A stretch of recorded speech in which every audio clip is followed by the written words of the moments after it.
मध्य प्रदेश के मुख्यमंत्री मोहन यादव के द्वारा झाबुआ में भाजपा के लोकसभा प्रत्याशी अनीता चौहान की नामांकन रैली सभा में मंच पर दिए गए बयान को लेकर कांग्रेस अब आक्रामक हो गई है। आज अलीराजपुर दौरे पर पहुंचे प्रदेश कांग्रेस के अध्यक्ष जीतू पटवारी ने प्रेस कॉन्फ्रेंस करते हुए प्रदेश के मुख्यमंत्री डॉक्टर मोहन यादव पर जमकर हमला बोला। प्रदेश के मुख्यमंत्री या प्रदेश की जनता से पूछते नहीं है फोकट का अनाज किस किस को मिलता है, यह कैसी भाषा है। वहीं पर प्रदेश के मुखिया की जो मंच से प्रदेश के आदिवासी समाज को लेकर भाषा है वह गलत है।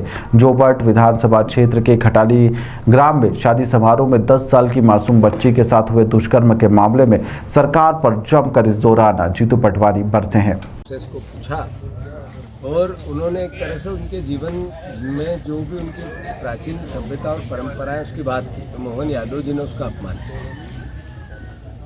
अभी 4 दिन पहले मोहन यादव जी जब झाबुआ में आए, अलीराजपुर में आए संसदीय क्षेत्र में, तो उन्होंने आदिवासियों को कहा कि आपको फोकट का अनाज हम देते हैं, हमारी सरकार देती है। राम राज्य में जो फोकट का मिलता था वो अब हम भी आपको फोकट का देते हैं, यही तो राम राज्य है, यही बोला था उन्होंने। फोकट का अनाज आदिवासी परिवार भाइयों को नहीं मिलता है, शासन की योजना के अंतर्गत मिलता है। जो सरकार वोट लेती है उसके अंतर्गत। ये बार बार मोहन यादव जी आदिवासियों का अपमान क्यों करते हैं? आप देखो कि मोहन यादव जी ने जैसे ही फोकट के अनाज की बात की, फोकट की तो वो चला रहे हैं। सरकारी टैक्स के पैसे का अनाज आदिवासियों को मिलता है, सरकारी टैक्स के पैसे की वो गाड़ी घोड़े हेलीकॉप्टर सुविधाएं, मंत्रियों के बंगले उनके बंगले, सबके सुख सुविधा, उनकी तनख्वाह, विधायकों की तनख्वाह, ये जैसे वो लेते हैं वैसे आदिवासी भाइयों को सरकार की सुविधा मिलती है। तो मेरे ख्याल से मोहन यादव जी को माफ़ी मांगनी चाहिए। आदिवासियों के इस अपमान के लिए उसे आदिवासी समाज कभी क्षमा नहीं करेगा, उन्हें क्षमा नहीं करेगा। अब ये तो समझ में आई उनको कि आदिवासियों को हम फोकट में अनाज बांटते हैं तो वोट ले लें। पर मध्य प्रदेश में पहला ऐसा राज्य है जहाँ 17 बहनों की रोज अस्मत लूटी जाती है। अभी आज ही मैं जिस संदर्भ में आया हूँ, आप सर्वविदित है, एक छोटी सी 10 साल की बच्ची जिसको यहाँ के बाहुबली राजनीतिक परिवार के रिश्तेदार के बेटे ने उस बेटी की अस्मत लूटी और हालात क्या रहे कि यहाँ से उनको इंदौर रिफ़र करना पड़ा। इसका मतलब है कि स्थिति बहुत भयावह है। अब मैंने जैसा कहा, क्या मोहन यादव जी में इतनी सद्बुद्धि नहीं थी कि राजनीतिक प्रभाव का दुरुपयोग हो रहा है? और मैं जब वहाँ मिलने गया तो जो बहनों ने जिस तरीके की वेदना व्यक्त की, वो कहा कि हमारे साथ ऐसा होता ही रहता है और हम आवाज़ भी नहीं उठा पाते हैं, इसलिए कि यहाँ के लोग एक साथ मिलकर हम पे हमला करते हैं। मैसेज क्या है? ये मैसेज है कि आदिवासियों के हितों और अधिकारों पे, आदिवासियों के अत्याचार और अनाचार पे भारतीय जनता पार्टी का संरक्षण है, ये इसका मैसेज है।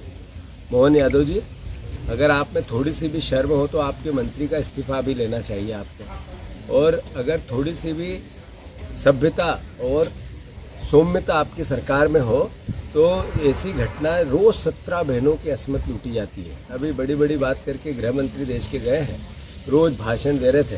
मैं उनको बताना चाहता हूं कि एनसीआरबी के 2022 के जो आंकड़े हैं उसमें 3265 मामलों में ऐसे मामले दर्ज किए गए और उससे 2021 में 3673 थे, जो 2000 आंकड़े बढ़ गए 22 में।